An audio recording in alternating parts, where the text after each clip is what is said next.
珊珊可以承诺，我在台北市政府都以劳工权益为重，我当了台北市长也一样如此。公开透明、健全外送市场定价的功能，保障外送员的权益。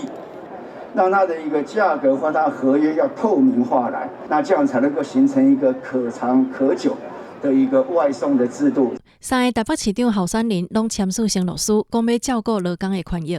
有的人甚至特别将定定传出车祸、收入无稳定的外送产业提出来讲。全国外送产业工会表示，现主时台湾有13至15万人咧做外送，这当中有70%的人拢是出来赚外劳啊，走一张单摕40桶块，敢会好？对，等于现在时薪168嘛，等于我1个小时至少要跑到4单5单，我才有基本金吃。对啊，可是因为我们还要扣油钱、保养费。基本薪资才2赚，安尼定价到底是安怎算出来的？抽成阁是偌济，无人讲会出答案。抽成抽多少，这我不太没有特别去看呢。抽成哦，我是都没意见啊。是配多少，就是你都拿多少啊，也不能讲什么啊。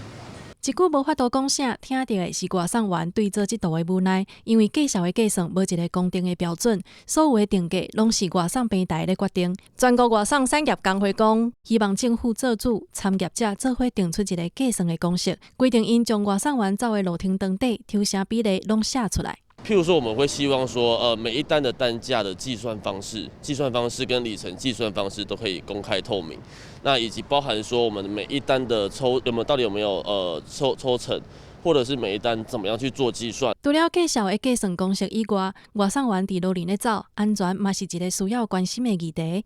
根据台湾劳工电线的调查，有82.5%的外送员烦恼家己走单仔的时阵发生车祸，而且有40.4%是希望除了透过工会加入劳保，阁会当有其他的商业保险。我就自己去工会加的。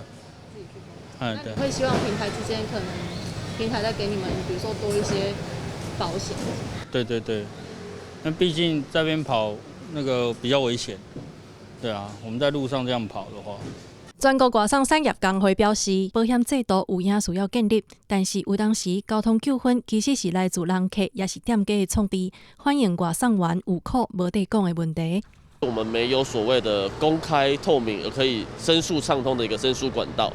对，当平台今天通知司机违规，或是客人检举司机，甚至到店家检举司机，基本上有检举就会受理，然后受理就会成立。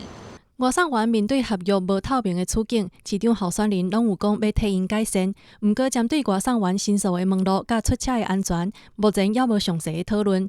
未来无论啥人做台北市长，这份承诺书拢会成做市民监督施政的标准。记者麦尚英、曾派文台北报道。